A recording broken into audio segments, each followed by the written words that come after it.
meditando sobre uno de los salmos más hermosos de la Biblia, que ha sido el Salmo 37. Ya se lo tienen que saber de memoria, ¿sí o no? Casi, ¿no? Vamos a abrir la Biblia, por favor, por el Salmo 37. Aleluya, gracias al Señor. El jueves también meditamos un poquito acerca del Salmo y estuvimos viendo algunas cosas que vamos a poner ahora ahí en la pantalla. Pero el Salmo 37 es un acróstico. Cada 2 versículos empieza por una letra del alfabeto hebreo, empezando por la primera, la Aleph, terminando por la última, Tav. Cada 2 versículos, así empieza el Salmo. Es un Salmo muy completo, 40 versículos. Habla de cosas prácticas. Nos dice el Señor en su palabra cosas que no debemos de hacer y cosas que sí debemos de hacer. No solamente el Salmo contiene prohibiciones, sino también mandamientos a decir, oye, que tienes que hacer esto y esto y esto y esto otro. El mensaje de hoy, aunque está basado en el Salmo 37, yo lo he titulado, y así después lo vais a poder encontrar en internet, los 10 mandamientos del Salmo 37. No son los 10 mandamientos de Éxodo 20, son los 10 mandamientos que vamos a ver en esta tarde del Salmo 37. Pero ahí en la pantalla podemos ver algunos temas que el Salmo 37 nos sugiere, que son muchos, por cierto. Tenemos, no, eso es lo de hoy, sería lo del jueves pasado, ¿vale? Eso es lo de hoy. Hay una listita de temas que nos sugiere el Salmo 37. No hemos tocado todos, evidentemente, pero son temas, todos y cada uno de ellos, muy interesantes. Nos habla de el bien, de la misericordia. Te los estoy dictando para que los vayas escribiendo, aunque están escritos, pasa que no los he encontrado, pero el que busca haya. La justicia, la salvación, la sabiduría, etcétera, etcétera. Son muchísimos temas que nos habla el Salmo 37, y eso lo vimos el jueves, para los que estuvisteis aquí y para los que no estuvisteis. También vimos que el Salmo 37 nos da diferentes características de los creyentes. Hay momentos en que los llama santos, los llama íntegros, los llama pacíficos, los llama justos. En fin, hay diferentes características de la gente que ha depositado y ha puesto su confianza en el Señor. También nos habla de diferentes características de la gente mala. De hecho, hay un texto que dice que hay gente mala. Hay gente que está bajo maldición. Hablamos un poquito el jueves. ¿Qué es eso de las maldiciones? ¿Existen? ¿Se pueden quebrar? ¿Se transmiten? De todo eso hablamos un poquito el jueves, porque también el Salmo 37 nos habla de los que están bendecidos. Así que habla de los que están bendecidos y de los que están bajo alguna maldición. Y pusimos el ejemplo de los cananeos, que eran los nietos o eran descendientes de uno de los hijos de Noé, y cómo Noé maldijo a Canaán, no a Can, su hijo, sino a Canaán, y de la cual vienen toda la raza, todas las naciones de los cananeos, todas las tribus, pueblos que estaban allí, y cómo eran personas que tenían unas características típicas de los cananeos, una promiscuidad sexual terrible, idólatras, agresivos, salvajes realmente, y todo eso nos lo sugiere el Salmo 37. Y el Salmo 37 también nos ayuda a superar ciertas y determinadas actitudes que, si no las cortamos de raíz, se pueden terminar convirtiendo en algo normal en nuestra vida. Por ejemplo, la envidia. La envidia hay que cortarla de raíz. Los celos, la desconfianza. Dice la Biblia que no tenemos que tener envidia, no tenemos que perder los nervios. Después todo eso lo vamos a ver viendo los versículos. Pero el Salmo 37 es un salmo que también nos ayuda a reaccionar ante lo que nosotros podemos considerar una injusticia. Yo pienso que si yo en esta tarde preguntara ¿cuántos de los que están aquí han sentido que en algún momento se han sentido injustamente tratados? Pienso que a lo mejor todos levantaríamos la mano, ¿sí o no? A veces por un padre, por una madre, por un pastor, por un jefe en el puesto de trabajo. Todos hemos sido de alguna manera, en algún momento, desde nuestro punto de vista, cuidado, injustamente tratados. ¿Y cómo tengo que reaccionar ante la injusticia? Ante lo que yo esperaba recibir y resulta que he recibido, pero todo lo contrario. El Salmo 37 es el antídoto perfecto. Que por cierto no es la queja. La queja es el lenguaje de los cobardes. La queja mata la fe, debilita el alma. Cuando una persona está todo el santo día quejándose, aunque no hables mucho con él o con ella, la forma como habla, la forma como opina, te está descubriendo el bajísimo nivel espiritual de su vida. El Salmo 37 nos habla de diferentes niveles espirituales. Alguno dirá, pero hay niveles. Claro que lo hay. No todo el mundo tiene la misma fe. No todo el mundo tiene el mismo nivel de paciencia o de amor o de conocimiento de la palabra. Siempre habrá alguien que sepa más que nosotros, ¿sí o no? Cuando ustedes van, por ejemplo, a la Biblia, encuentras momentos en los que el Señor se le queda mirando a un hombre y le dice: tú eres un hombre de mucha fe, grande es tu fe. Y hay momentos que se le queda mirando a otro y le dice: hombre de poca fe. Luego, los dos tenían fe, pero este tenía una gran fe y este tenía fe, pero poca. Entonces, en la vida, no todo el mundo tiene la misma fe, no todo el mundo tiene la misma paciencia, no todo el mundo tiene el mismo conocimiento, el mismo discernimiento espiritual. Eso es normal, eso es así, nos guste o no. Y el Salmo 37 nos da consejos para alcanzar un nivel óptimo en nuestra relación con Dios y no caer en la desilusión, en la desesperanza, en la tristeza, porque dijimos que la tristeza, estoy preparando un mensaje, ya lo daré en su momento. Bueno, estoy preparando un montón de mensajes, pero uno de los que estoy preparando son las distintas caras o disfraces que se pone el orgullo. El orgullo se disfraza, se camufla, a veces de religioso, de espiritualidad, pero a veces el orgullo, y usted dirá, ¿sí? Me suena raro eso. Bueno, el orgullo a veces se disfraza de tristeza. La gente tiene una tristeza y en el fondo es porque tiene un problema con el orgullo.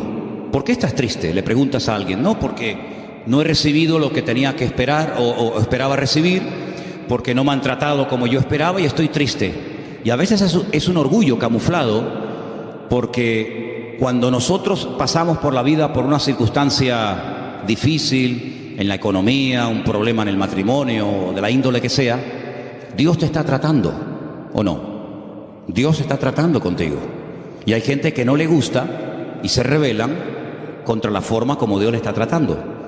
Entonces, sin palabras, le está diciendo a Dios: yo no merezco este trato, Parece que la tienes tomada conmigo. Es como yo le decía a mis padres: es que los profesores la tienen cogida conmigo. Todos, el de matemática, el de geografía, todos la tenían cogida conmigo. Y siempre la culpa la tiene, si no es el gobierno, es el pastor, si no es el marido, si no es la mujer, si no es Dios, si no es el diablo. Siempre alguien tiene la culpa, menos yo. Y el Salmo 37 es una radiografía de una realidad. La realidad presente. Dijimos el primer día, les recuerdo, que el pasado no existe. Amén. El pasado no existe, no podemos presentarlo, no podemos pesarlo, no podemos medirlo, no podemos tocarlo, no podemos verlo. Es algo abstracto. ¿Dónde está el pasado? Está aquí. Yo lo puedo recordar, hombre, no todo, pero el pasado lo tengo en la cabeza. Y hay personas que viven ancladas en el pasado. O bien porque el pasado fue pésimo y les marcó, o bien porque el pasado, según ellos creen, fue mejor que su presente. Pero ya leímos el otro día un versículo en el libro de Eclesiastés, donde dice que no es sabio y no está bueno decir, no es sabio opinar o decir que los tiempos pasados fueron mejores que estos, sino que cada tiempo tiene su característica, y si tú tienes que mirar a tu pasado para recordar algo bonito, es que tú no tienes presente. Ahora, nosotros no podemos modificar el pasado. Si yo no puedo modificar el lugar donde nací, ni la fecha, ni la hora, yo no puedo modificar el pasado, pero sí puedo echar a perder mi futuro. Dile que está a tu lado: tu pasado no lo puedes cambiar. pero puedes echar a perder tu futuro. Ay, amigo, yo no puedo evitar que ayer o antes de ayer o hace 10 años o hace 20 años me ocurriera aquella cosa que me hizo tanto daño. Ahí está, yo no lo puedo evitar, ya está hecho. Hombre, puedo evitar que el pasado me controle, puedo evitar que el pasado me manipule y condicione mi estilo de vida en el presente, pero cuidado, porque hay ciertas actitudes que como tú las mantengas y las cultives y las desarrolles, lo que estás haciendo es sembrar, pero sembrar mal, y puedes llegar a estropear tu futuro y lógicamente también tu presente. Así que el Salmo 37 es un antídoto contra tantas cosas que yo les animo a que si pudierais incluso hasta aprenderlo de memoria, hicierais un intento por aprenderlo de memoria. A lo mejor si en casa sois 4 o 5, pues decir, bueno, vamos a aprender cada uno. Papá, aprende tú 5 versículos. Mamá, tú otros 5. Yo otros 6. Hasta el perro puede, si tuvieras loro, hasta el loro podría aprender algún texto. Apréndanse el Salmo 37, es excelente. Vamos a ver hoy los 10 mandamientos del Salmo 37. Y ya te he dado tiempo de sobra, Saray, para que los encuentres. Los tenemos ahí en la pizarra, ¿verdad? Amén, qué bueno, estupendo. Vamos a leerlos todos, los 10 mandamientos del Salmo 37. Después vamos a leerlos en los versículos correspondientes. Primero, fuerte, confía en Dios. Después, con los ojos cerrados y mirar a la pizarra, tenemos que repetir los 10, así que vete aprendiéndotelos. Número 1 era, confía en Dios. Segundo, hacer el bien. Confía en Dios y hacer el bien. Vamos bien. Tercero, deleítate o deleitarse en Dios. Confía en Dios, haz el bien, deleitarse en Dios. Bien, hasta ahí llego. Venga, otro más. 4, encomendarse a Dios. Bien, confía en Dios, hacer el bien, deleitarme en Dios, encomendar a Dios mi vida. Venga, el 5, guardar silencio. Pero no dice, hermano, que hablemos. Guardar silencio ante Dios. Guardar silencio. 6, esperar en Él. 7, dejar la ira. 8, dejar el enojo, desecharlo. 9, apartarme del mal. Y 10, guardar su camino. ¿Qué tal? ¿Los habéis aprendido?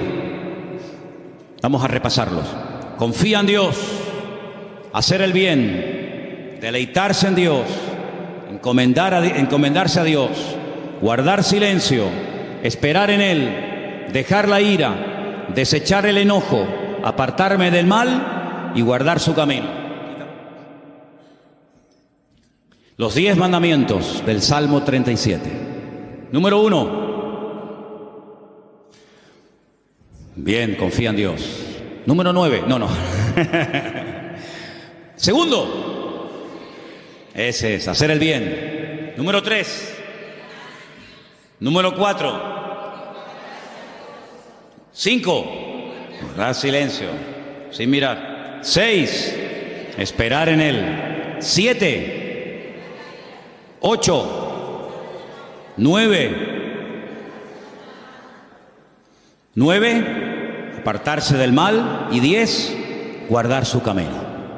Versículo 3 del Salmo 37 dice, confía en Dios. Primer mandamiento, confía en Dios. Fiarme de Dios. Depositar toda mi vida en sus manos, sabiendo que no hay vida más segura que cuando yo pongo mi confianza totalmente en el Señor.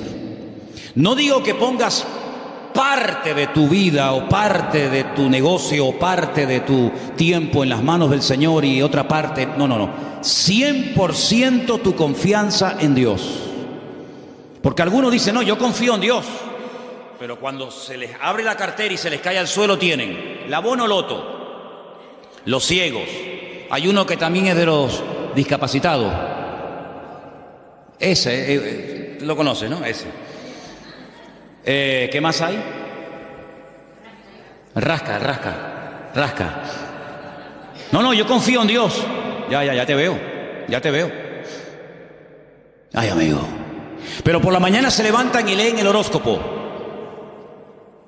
Pero claro, depende si compras el día o compras el diario de avisos o compras, depende de qué periódico compres, te dirá una cosa, te dirá otra.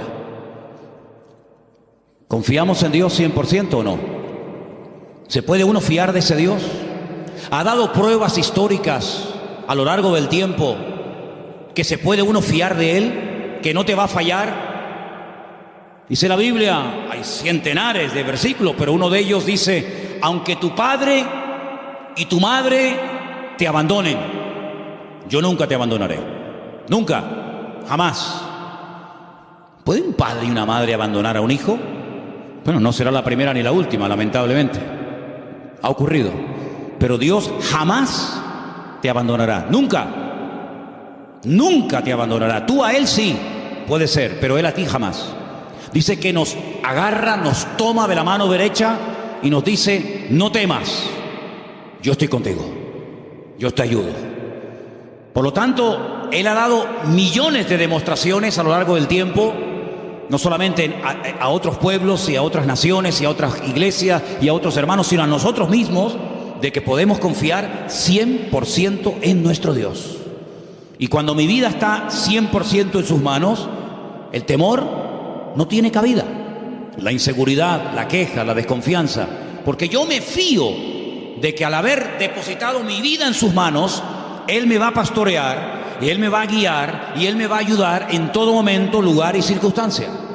Y si Él permite que yo pase por una situación, digamos, difícil, por una situación que me hace sufrir o llorar, por algo será, aunque no lo entienda. Pero yo he dicho muchas veces que el Señor no nos ha llamado a entenderlo siempre todo, pero a obedecer y a fiarnos de Dios siempre. ¿Cuántos dicen amén? Por lo tanto, el primer mandamiento es lo que va a marcar la diferencia entre una vida y otra. Una confianza total en Dios. Sé que mi Dios me va a cuidar, me va a proteger, y hay un salmo que dice: y aún más allá de la muerte, el Señor me guiará. Porque mi vida ha sido comprada con su sangre, y para Él soy su hijo, y el Señor nunca, jamás abandonará a sus hijos.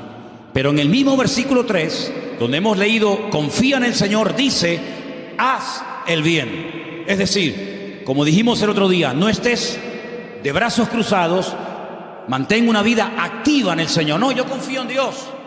Sí, pero tú ni oras, ni te congregas, ni lees la Biblia, ni estudias la palabra, ni te involucras. Sí, confías en Dios, pero es una vida light, es una vida sin compromiso, es una vida donde, venga, hoy quiero orar, pues oro 3 horas, mañana no quiero orar, pues no oro. No. Es una vida de constancia, de perseverancia, una vida de disciplina. La vida de un cristiano tiene que ser una vida disciplinada, no una vida caracterizada por el desorden, guiado por emociones, por sentimientos, que son al fin y al cabo pasajeros y traicioneros, sino de tener determinación. Yo quiero agradar al Señor y yo me voy a esforzar en hacer lo que la Biblia me pide y me dice el Señor que debo hacer. Porque no solamente, lo dije el otro día, espero que lo recordéis, que la vida cristiana, la vida de un cristiano, digamos, normal, no solamente consiste en dejar, no me faltaría más, dejar de hacer ciertas cosas, sino hacer otras. Y la vida de muchos creyentes es que no hacen nada malo, aparentemente, pero tampoco hacen nada bueno. Y por ahí leímos la semana pasada un texto de Santiago, donde dice el texto: el que sabe hacer lo bueno y no lo está haciendo, está pecando. ¿Cuántas personas están pecando sin querer? ¿Cuántas personas saben que hay que hacer algo, pero no lo hacen? Por lo tanto, no te jactes ni presumas de que ya no hago cosas malas, porque el que sabe hacer lo bueno y no lo está haciendo, está pecando no por acción, sino por omisión. Está olvidando que tiene una responsabilidad delante del Señor de hacer, de actuar, de vivir en consecuencia la fe que dice que tiene en el Señor. Y en ese hacer, en esa confianza que he depositado en Dios, comienzo a disfrutar de mi relación con Dios, a deleitarme en Dios. Comienzo a tener placer de ser cristiano. Ser creyente no es una desgracia, hermanos. No es una pesada cruz que me martiriza, donde no disfruto de nada, sino yo creo que es más bien todo lo contrario. El creyente tiene que aprender a disfrutar de lo que tiene ya, ahora. ¿Cuántos dicen amén? Y dice, bueno, pero ¿qué tengo? ¿Cómo que qué tienes? ¿Qué tienes? Pues lo primero que tienes que darle gracias a Dios es por la vida que tienes. ¿Te parece poco? Y por la ropa que llevas puesta. Y por los zapatos que llevas. Porque hay millones de personas que jamás en la vida se han puesto zapatos. Y por la comida que has comido. Y por la casa que tienes. Y por el coche que tienes. Y si no tienes coche, por lo menos pudiste venir en la guagua. Fíjate que es bueno Dios, que el hombre ha inventado un sistema para transportar a la gente de un lugar a otro. Y mira tú por dónde tú puedes disfrutar de él. Gloria a Dios. Tienes una iglesia donde poder congregarte. Si tienes hijos, si vienen a la iglesia, ahora mismo están siendo atendidos por hermanas que se están perdiendo el culto para que tú estés aquí oyendo la palabra y los niños están siendo atendidos. Gloria a Dios por ello. Gracias al Señor por el lugar donde vivimos. No tenemos que vivir con miedo, con una inseguridad. Algunos que han venido de otras naciones, ¿qué les voy yo a decir a ustedes? Donde me dicen, no, que va allí, donde yo a las 5 de la tarde todo el mundo como los topos bajo tierra. Todo cerrado, con rejas, con ventanas, con persianas. Uy, por la calle no puedes ir porque va todo el mundo armado y te quitan el reloj y te quitan esto. Aquí a mí nunca me han quitado nada y tengo 55 años, a mí nunca me han robado. A mí nunca me han robado. Cuidado, a ver si ahora me va a pasar que me roben, pero bueno, no pasa nada. Si me roban, ¿sabes por qué me han robado? Porque algo me sobra. Porque no se le puede robar al que no tiene nada. Luego, si te roban algo es porque tienes algo. Ya es un motivo para dar gracias a Dios. Por lo tanto, hermanos, deleitarnos de lo que tenemos. Hay gente que siempre tiene o la pena de lo que perdieron, que tenían y perdieron, o están soñando siempre en algo que quieren tener, que a lo mejor nunca lo tienen, y en vez de disfrutar de lo que tienen ahora, viven o en el pasado o en el futuro, en tierra de nadie. Cuando lo que tienes que disfrutar es de ahora. Dale gracias a Dios por la silla en la que estás sentado. Y si no hacemos un día una prueba, quitamos todas las sillas y los bancos de la iglesia. Y os quedáis como yo mientras yo predico de pie. Y tenéis que estar todo el tiempo de la alabanza de pie, todo el culto de pie. Baños, los vamos a cerrar, no hay baños. Luz, cortamos la luz. Entonces vamos a comenzar a valorar que tenemos un local con luz, con aire acondicionado, con micrófono, con una silla. Gloria al Señor, no hay millones de motivos para darle gracias al Señor, hermanos. Hay cambios y hay milagros que solamente vendrán a nuestras vidas cuando comencemos a dar gracias al Señor por lo que tenemos. ¿Para qué quieres más? ¿Para qué quieres más? Si con lo poco que tienes, según tú, te quejas, si tienes más, te vas a quejar más. Entonces Dios a veces a alguna gente no le da más porque entonces estarían quejándose más tiempo todavía. Dice la Biblia que un día los discípulos llegaron al Señor y le dijeron, Señor, la gente tiene hambre, viven lejos, el lugar en el que estamos es desierto, no hay comida y ni siquiera tenemos dinero para dar de comer a semejante multitud. Diles que se vayan. Y el Señor le dice, ¿y por qué? Darles vosotros de comer, aprender a enfrentar nuevos desafíos. ¿Saben, hermanos? Una congregación, un creyente que no tiene desafíos delante es un creyente que termina con el paso del tiempo estancándose. ¿Por qué les he comentado ahora de hacer una tronja, de ampliar el salón, de poner arriba un balcón, de hacer más? Pues tenemos que tener desafíos delante de nosotros. Si no nos acomodamos, nos hacemos señoritos. Bueno, estamos bien como estamos, como decía la antigua canción, somos un pequeño pueblo muy feliz. No, hay que esforzarnos y hay que trabajar y hay que sudar. Y cuando yo empiece a notar, yo les hablo de Manolo Sierra, cuando yo empiece a notar que me estoy acomodando, digo, hermano, mi tiempo aquí se terminó. Yo no quiero estar más aquí, yo me tengo que ir a un sitio de pionero a empezar de cero.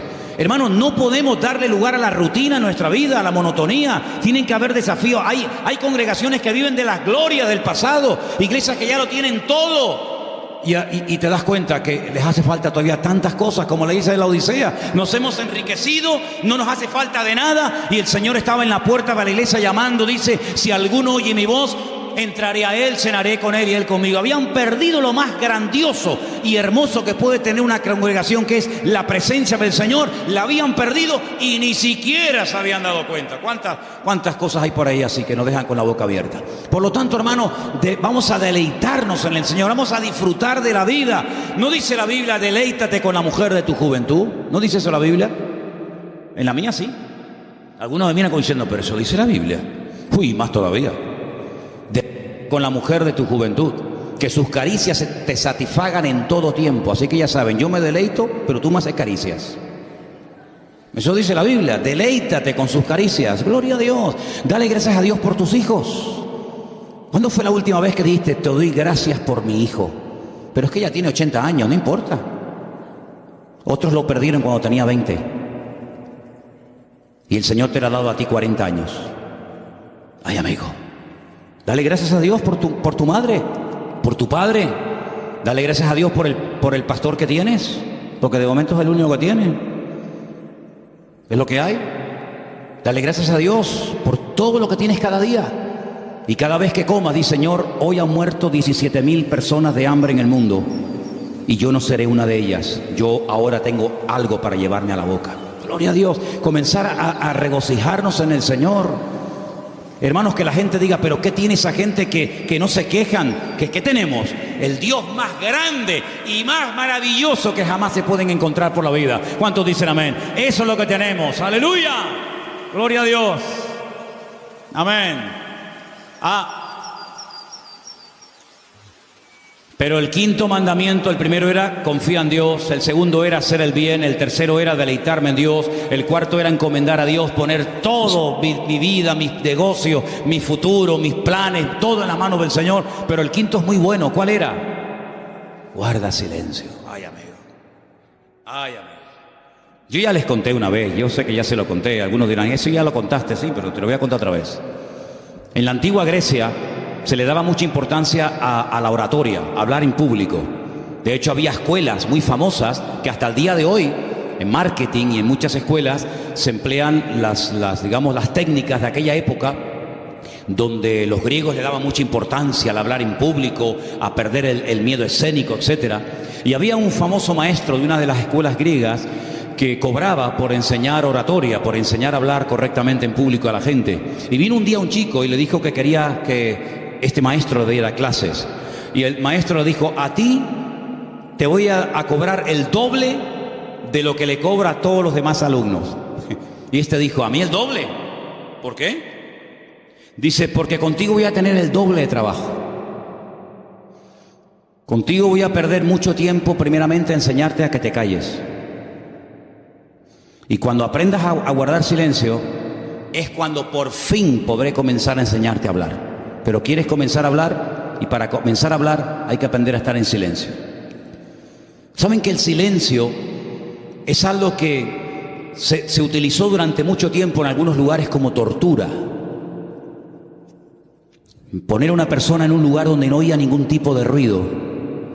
Y en algunos casos la gente se terminaba volviendo loca.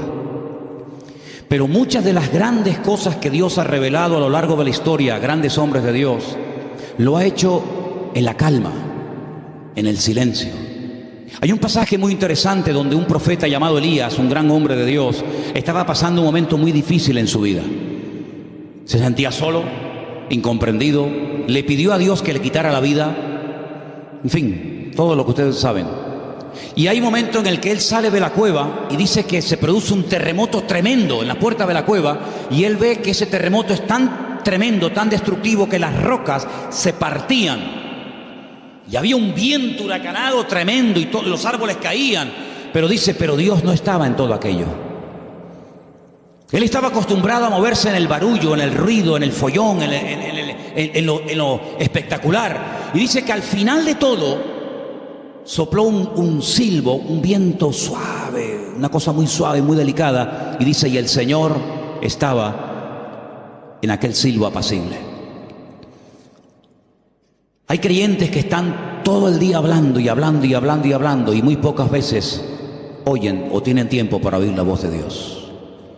Búscate un lugar tranquilo donde tú puedas estar tranquilo, sin televisión, sin internet, sin niños, sin el perro, sin el gato, sin fulano y mengano, donde puedas estar tranquilo, tranquila, pensando en lo que está pasando en tu vida, aprendiendo a interpretar las circunstancias que te rodean.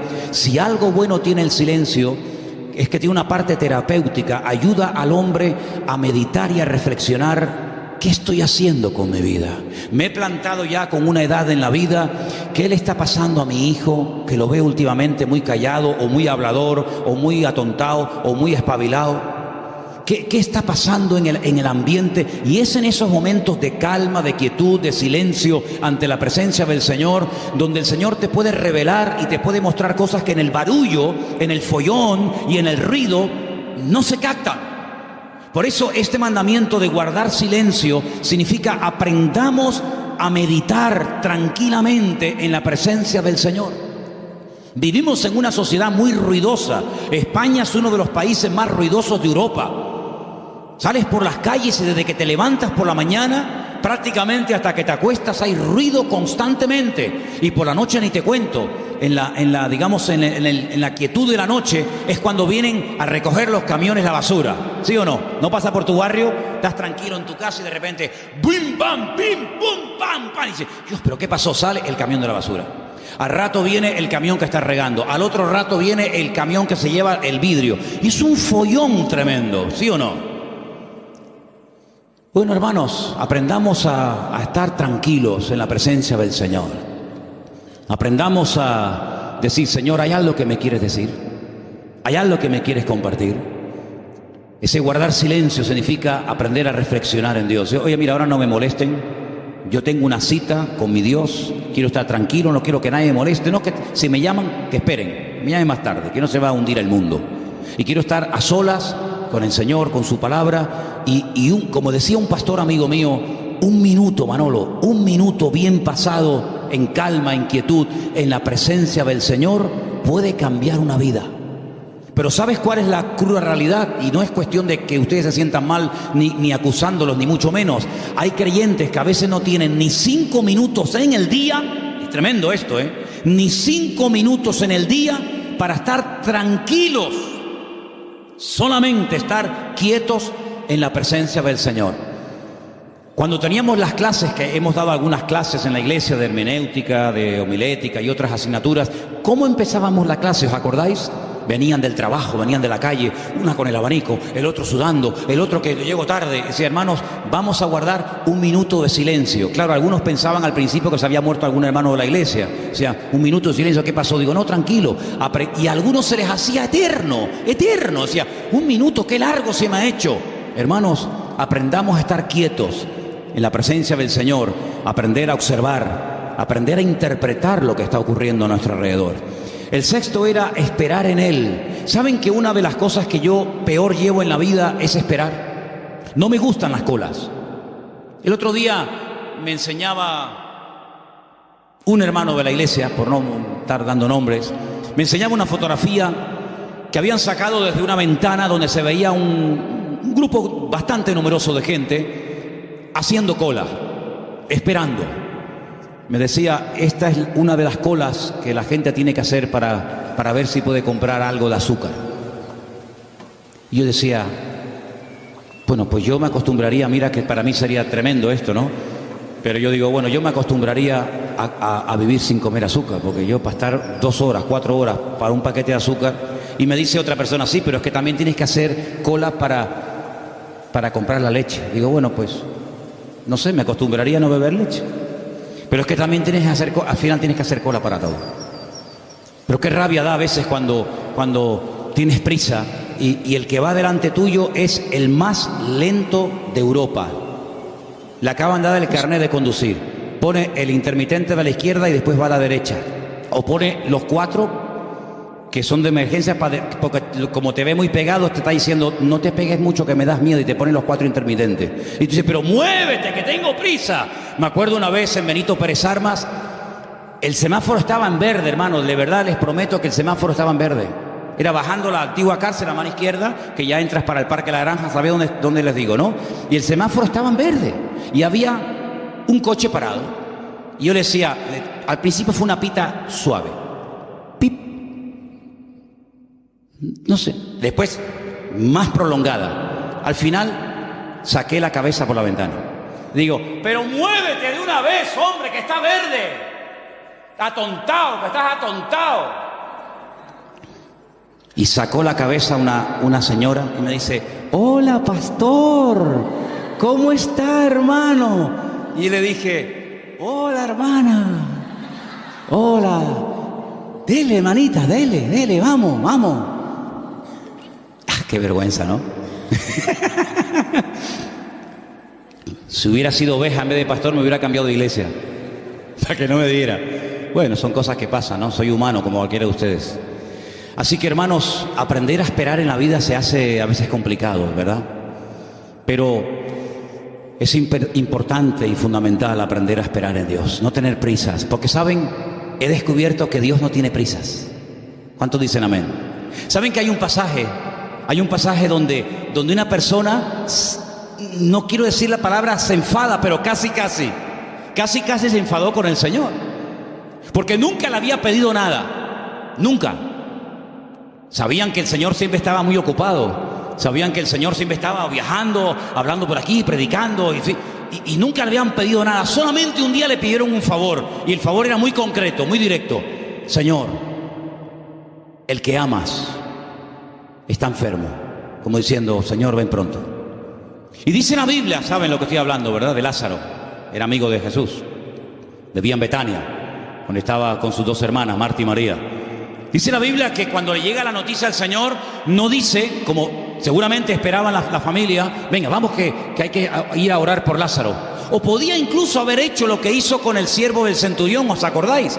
Cuando le dijo el centurión, Señor, no hace falta que vengas a mi casa, di la palabra y mi criado sanará. Podía haber dicho, Padre, desde aquí pido que sanes ahora a mi amigo Lázaro. Y Lázaro hubiera sido sanado. Pero ni siquiera hizo eso.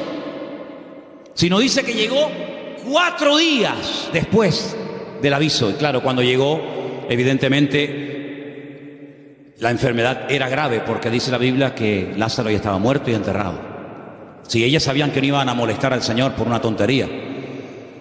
Cuando llegó, sale una hermana, se lo encuentra en el camino y le dice estas palabras que ustedes saben perfectamente. Señor, si tú hubieras estado aquí cuando te mandamos a llamar, nuestro hermano no habría muerto. ¿Cómo interpreta usted esas palabras, hermano? Usted que sabe griego, arameo y hebreo. ¿Cómo lo interpreta usted? Me ha fallado. Mi hermano se murió por tu culpa. ¿Está mal interpretado? Es versión Manolo Sierra. Si tú hubieras estado aquí, esto no hubiera ocurrido. Sale la otra hermana. Porque una parece que era como más carnal, ¿no? La otra era un poquito más espiritual. Pero fíjate que las dos se contagiaron y le dijeron exactamente las mismas palabras al maestro. Si tú hubieras estado aquí, mi hermano no hubiera muerto. Estaban dolidas, ¿sí o no? Estaban dolidas, estaban molestas con el maestro.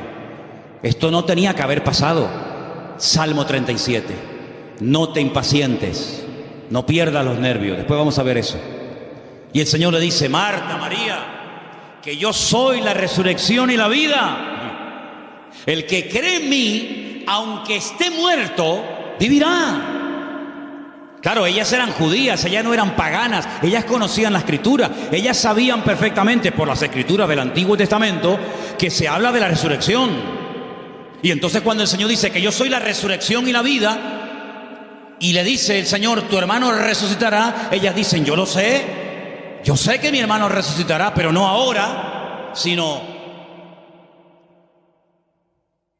en el día postrero, algún día. Y el Señor le dice, vamos al cementerio. Y todos conocen la historia. Ahora yo les hago una pregunta y sean sinceros. ¿Ustedes creen que realmente el Señor llegó tarde?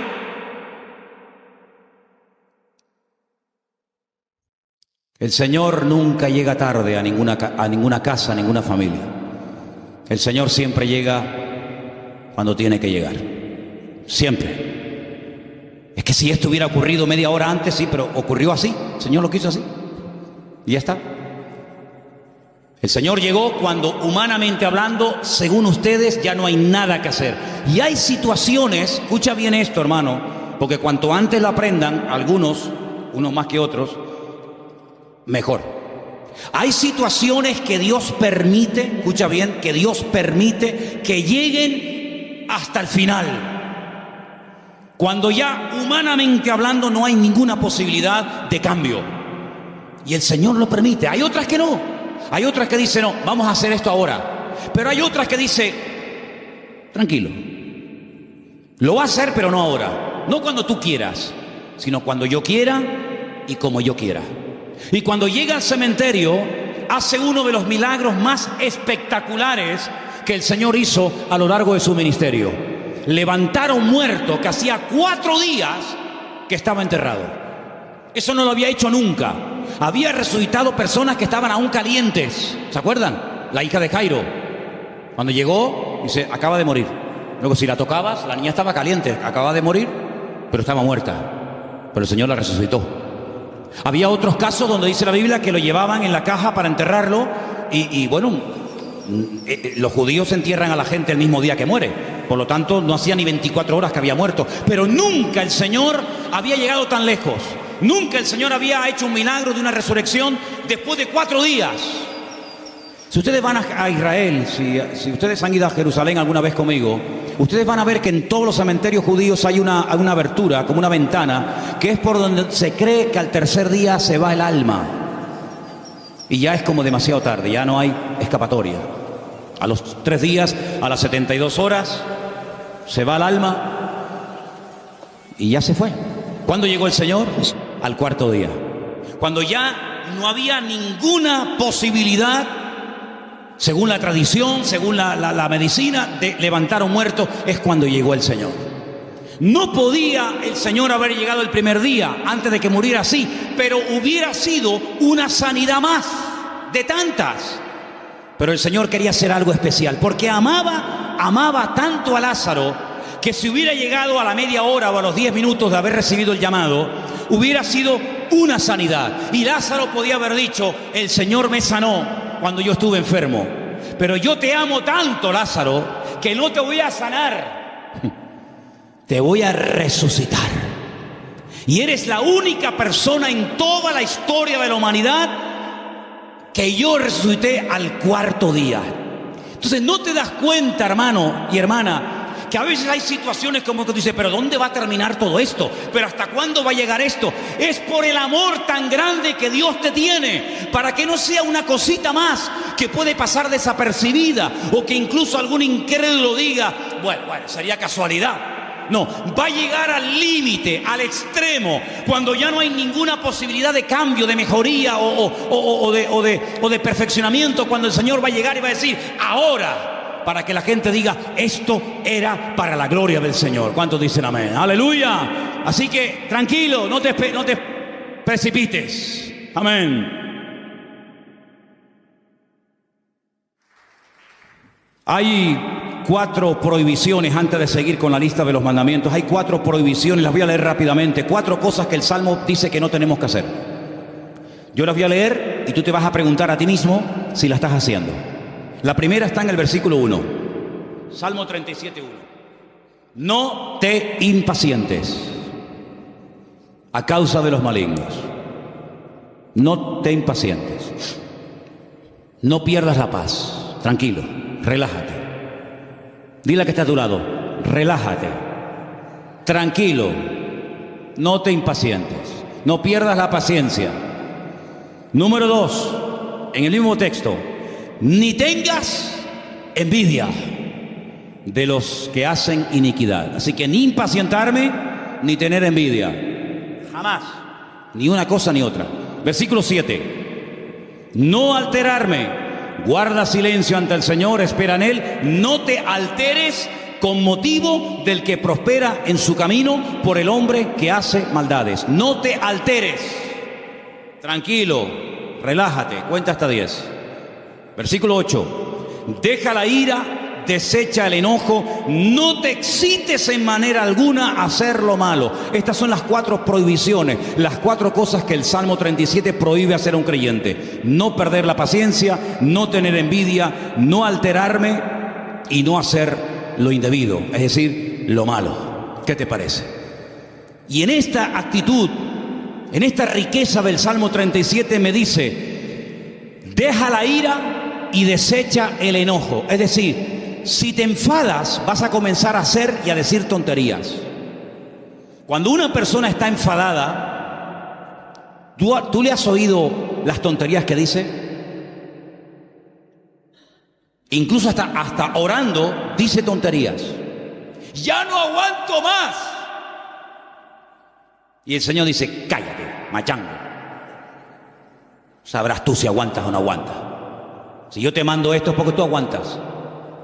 Pero ya Él lo dijo: nadie me ama.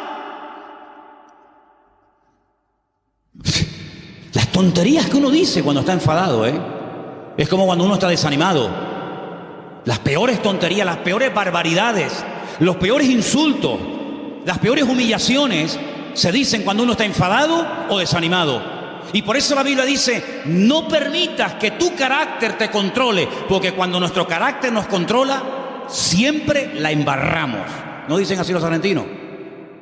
O los uruguayos: la embarramos, metemos la pata. Entonces, pues oye, Señor, ayúdame a tener control, dominio propio, dice la palabra. Dominio propio. Teníamos hace años en una montaña que hay en Llano de Moro, en una torre muy alta, teníamos unas antenas que colocamos allí cuando pusimos la primera emisora de radio cristiana de las Islas Canarias. Y había un hombre que todas las mañanas subía a ese monte y pegaba un grito, pero un grito que se oía en todo el valle. Se montaba en el coche y yo creo que se iba a trabajar. Y yo digo: oye, uno dirá que está loco, pero yo creo que este hombre es sabio, porque el hombre se iba al monte, pegaba un alarido estilo Tarzán. Yo creo que tenía algo de espíritu de Tarzán. Gritaba, se montaba en el coche y se iba. Oye, a lo mejor tenemos que irnos a la montaña de los Campitos. Procura que no haya nadie, porque claro, si subes por la noche y pegas un alarido estilo hombre lobo allí, van a decir que hay un loco aquí, un endemoniado. Pero hermano, ¿sabes qué? Tenemos que aprender a desahogarnos con Dios. ¿Cómo se desahogaba Cristo? Con el Padre. ¿Dónde fue? Al huerto de Getsemaní. Y en el huerto de Getsemaní dice que agonizaba, lloraba, clamaba, allí peleaba. Y cuando salía y se levantaba y le decían: venimos a aprender a Jesús, dice: yo soy. ¡Pum! Y caían todos al suelo. En otras palabras, era un hombre que no descargaba en los demás su enojo, su enfado, lo que fuera, sino que aprendía a desahogar su alma delante del Padre. Y eso es algo que tenemos que aprender todos, hermano, porque hay gente que está contenida. Y hermano, el tranquilito, el que no se enfada nunca, cuando se enfada, échate a correr, échate a correr. Dice: no, este bobo, este no se enfada nunca. Cuando se enfada, apaga la luz y vámonos, porque es el increíble Hulk. Que por cierto, me encontré en la puerta de la iglesia allí 2 puños del increíble Hulk. No sé si a alguien se le cayeron. ¿Los puedes enseñar? No sé quién trajo eso, pero bueno, ahí están. Yo dije el otro día, y según el Salmo 37 y otros, hay 2 vías de escape, 2 válvulas de escape que Dios ha puesto en el ser humano, que tiene que usarlas. Una es el llanto y otra es la risa. Claro, como te enseñaron que los hombres no lloran, pues está trancado. Y como tampoco no es la alegría de la huerta, dicho sea de paso, pues tampoco se ríe. Entonces ni llora ni ríe. Y un día va a explotar más de uno. Pero aprende a reírte en el Señor. Aprende a llorar en la presencia del Señor. No dice la Biblia: bienaventurados los que no se ríen, bienaventurados los que no lloran. ¿Lo habéis leído alguna vez? Yo tampoco. Bienaventurados los que lloran, dice la Biblia. Pues llora, mija, llora. Llora delante del Señor. Llora, hermano y hermana, delante del Señor. Señor, lloro de esto, lloro por aquello, lloro por tal, lloro por cual. Y te aseguro que tu alma se va a descargar, se va a desahogar. Y cuando salga, vas a salir con las fuerzas renovadas, vas a salir levantado por el Señor, vas a salir bendecido. Pero no vivas una vida hermética, trancada, porque ni Cristo vivió así. Él dice la Biblia que se quebrantó y lloró y sudó grandes gotas de sangre y se desahogó delante del Padre. Ahora, ¿qué hace la gente? Se desahoga con una botella de vino en la mano, se desahoga metiéndose un pico de heroína, se desahoga haciendo no sé qué y no sé cuánto, echándole la bronca a la mujer, al hijo, pegándole una paliza al otro. No, esas no son las formas, esos son los métodos mundanos. La forma de Dios es que aprendas a ir a la presencia del Señor y abrir tu corazón y decirle: Señor, no aguanto más.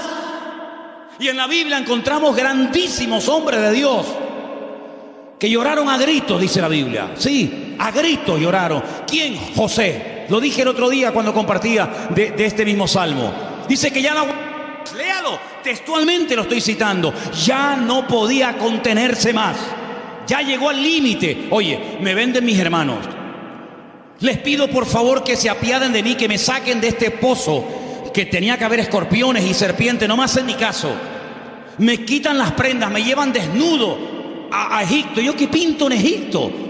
Un país de idolatría, un país de una promiscuidad terrible, de idolatría por todos lados. De repente llega allí, no sabe hablar el idioma, desnudo, lo compran como esclavo.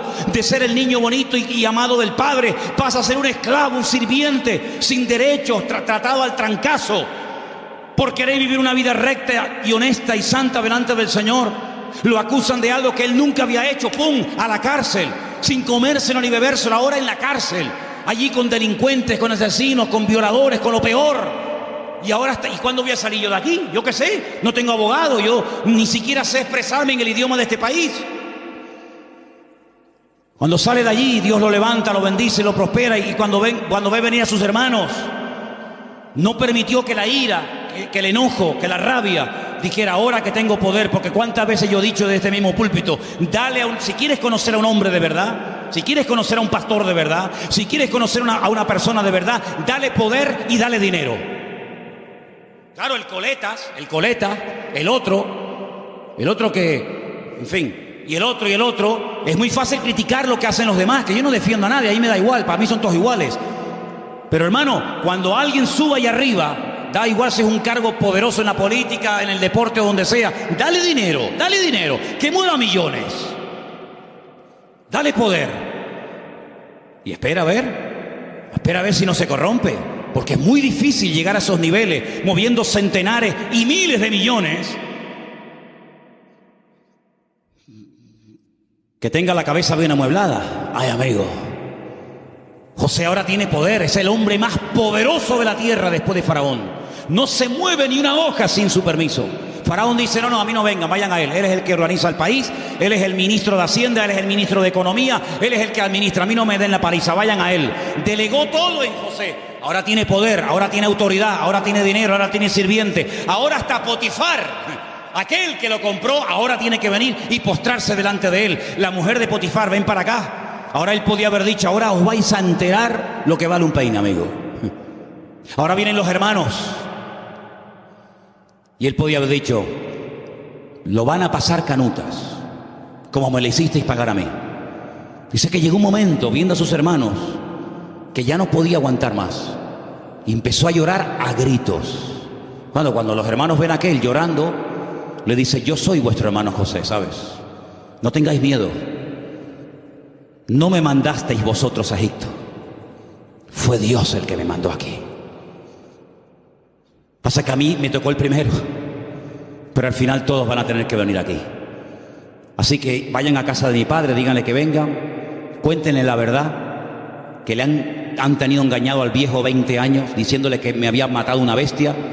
Tráiganlo y vamos a comenzar a disfrutar de la vida. Guardó su corazón, no permitió que la ira, la rabia, ¿verdad?, el poder le transformara, sino que él supo canalizar todo aquello para bendecir a otras personas. ¿Te das cuenta?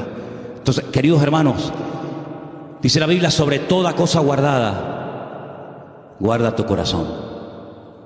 Porque la escasez, el depender día a día del Señor no ha echado a perder a nadie. Yo nunca he visto a nadie que por depender del Señor para todos se echara a perder. No, de verdad, créame, no he conocido a nadie, pero sí he conocido a muchos que cuando tuvieron algo, muchacho, otra persona completamente. Es como yo a veces le digo a los jóvenes, oye, cuando no tenías novia, y no me dirijo a nadie, pero el que tenga, porque tenga, ¿no? O cuando no tenías novio, oye, eras encantadora, saludabas a todo el mundo, venías temprano al culto, te ibas la última. Ahora que tienes novio, eres más antipático que un pepino. No, amén, no digan amén. ¿Quién dijo amén? No digan amén, que se va a hacer. No. Entonces, que las circunstancias de la vida no te cambien. Sigue siendo igual, mijo. Sigue siendo igual. Tengo dinero, gloria a Dios. No tengo, gloria a Dios. Oye, que vengo en la guagua, amén. Que vengo en coche, amén. Que vengo en limusina, amén. Ten cuidado que como te la vea yo, te la vendo y compramos la tronja para la iglesia. ¿Me entiendes? Entonces, hermano, mantengamos el equilibrio en el Señor. Mantengamos el equilibrio. Vamos a deleitarnos de lo que tenemos, pero vamos a apartarnos. Versículo 27, apártate del mal. Este versículo es buenísimo. Ya termino con este y con uno más. Apártate del mal, apártate del mal. Dios no tiene que apartarse del mal, somos nosotros los que tenemos que apartarnos del mal. Es decir, ser selectivo. ¿Me conviene a mí esta amistad con esta persona? ¿De qué habla esta persona? Pues mira, está todo el día hablando de esto. No me conviene. No digo que sea mala persona, pero no me conviene. Su mundo no es mi mundo. Sus conversaciones no son las mías. Y para ser amigo tengo que entrar en su terreno. Y no me va. No me interesa. Apártate del mal. Aprender a retirarse a tiempo. Mira, no me conviene esta amistad, no me conviene este lugar, no me conviene estar todo el día con esto. Eso es lo que dice la Biblia. No son prohibiciones porque lo digo yo y punto. No, sino es por tu bien. Apártate del mal. Porque el mal difícilmente se aparta de uno. Escúchame bien. Generalmente el que tiene que apartarse del pecado es uno. El pecado generalmente no se aparta de ti. Tú sales a la calle y hay más droga que antes. Y más alcohol que antes. Y más mentira. Y más de todo que antes. Luego el mal difícilmente se aparta de una persona. Te tendrás que ir a vivir al Valle de Ucanca allí solo. Y ni siquiera allí. Porque decía Pablo, miserable de mí, ¿quién me librará de este cuerpo de muerte? Por lo tanto, apártate del mal, sé selectivo. Dice, mira, no me conviene este camino. Dice que el simple ve el peligro y pasa justamente por el peligro. El prudente dice, no me conviene ir por ahí, voy a dar la vuelta. Es más largo, pero no importa. Prefiero dar la vuelta que pasar por ahí que me cortan la cabeza. Apártate del mal, haz el bien. Y dice finalmente el verso 34, el 34 y termino, espera en Dios y guarda su camino. Mantente en el camino del Señor. Pon cuidado en las cosas del Señor. Mantente en Dios. Un día bueno lo tiene cualquiera, pero es mantenerse un día, mantenerse dos. Estar dispuesto a ser tratado. Hay gente que no quiere ser tratada. Hay gente que pierdes la amistad en el momento que dice, mira, eso que estás haciendo no está bien. Eso que estás haciendo es una payasada. Eso que estás haciendo no te conviene. Automáticamente ya le cambió la cara, automáticamente se fueron las amistades. Apartarse del mal, ser sabio, tener ese discernimiento, ese temor a Dios. Esto que estoy haciendo, esto que quiero hacer no me conviene. Guardar el camino del Señor. ¿Qué es lo que le agrada a Dios? ¿Dios haría esto en mi lugar? Eso es lo que tenemos que hacer. Y déjame que te diga algo, porque tengo una frase aquí que apunté estos días. Es mucho más fácil deshacerse del pecado que de las consecuencias del pecado. El pecado no es tan fácil, no es tan difícil dejarlo. Pides perdón a Dios, Dios te perdona y se acabó. Pero amigo, a veces hay consecuencias de un pecado que hiciste que pueden durar años. Y hay gente que en sus cuerpos llevan secuelas del pecado que hicieron hace 40 años. Pero a veces las consecuencias están ahí. Que Dios nos dé fuerzas también para poder vivir en victoria. A pesar de que puede ser que de un pecado o de una vida en desorden que llevé en un momento puntual de mi vida, puede ser que haya un chiquitito corriendo por la casa, o haya una niñita, o haya no sé qué, o haya no sé cuánto. El pecado a veces deja cicatrices, el pecado a veces deja consecuencias. Y te vuelvo a repetir, es más fácil dejar el pecado que los hijos del pecado, que las consecuencias del pecado. Pero tienes que asumir eso. Y a veces eso es lo que te mantiene humilde. Es decir, esto me va a recordar toda la vida que aquel momento de mi vida yo viví en desorden y no hice las cosas como Dios manda. Yo dije el primer día cuando hablamos del Salmo 37, que el Salmo 37 es un mapa. Un mapa. Pero mira, y piensa en esto que te voy a decir ahora, el mejor mapa del mundo el más completo, el más bonito, a todo color, con todos los detallitos y las medidas y los ríos y las montañas, el mejor mapa del mundo, no nos sirve para nada si yo no sé dónde estoy. A mí me dan un mapa completo, me dice, mira qué belleza de mapa, ¿vale? Ya sé dónde está el norte, las montañas, los valles, los ríos, pero yo en el mapa, ¿dónde estoy? Porque si yo no sé dónde estoy, el mapa no me sirve de nada. Ahora, cuando yo digo, no, tú estás aquí, vale, estoy aquí. Ok, vale, pues entonces dame un compás, dame una regla, yo mido, y entonces yo sé que me faltan tantas horas o tantos kilómetros para llegar aquí. Si yo no sé dónde estoy, el mapa no me sirve de nada. Aquí hay un mapa perfecto, el GPS de Dios. Pero si tú no sabes dónde estás, ¿de qué me sirve a mí esto? Eso de decir, no, lee la Biblia. Si no, yo la leí, pero no sabes dónde estás. No sabes si estás bien, si estás mal, si estás en desorden, si no estás en desorden. Pregúntale a Dios, ¿dónde estoy? ¿Cómo estoy delante de ti, Señor? Dios te lo va a mostrar. Dios te va a mostrar a la luz de su palabra y guardando silencio y esperando Dios te va a mostrar, mira, tú estás en este punto de tu vida. Tú has llegado a un punto en tu vida en el que te has estancado. Esa es tu realidad. Entonces, en base a esa realidad, yo trabajo. Si tú no sabes dónde estás ahora mismo, si tú no sabes cómo estás delante de Dios, vienes al culto. Y el culto es como una especie de placebo, ¿no? El culto es una especie de cuando me duele la cabeza, me tomo una pastilla, se me fue el dolor de cabeza, pero espérate, a lo mejor tienes algo más. Y tú te conformas con una pastilla. Y hay cosas en la vida que se solucionan con una pastilla, pero hay otras cosas que se solucionan con una operación. Entonces, ¿en qué punto de tu relación con el Señor tú te encuentras? ¿Tú qué necesitas?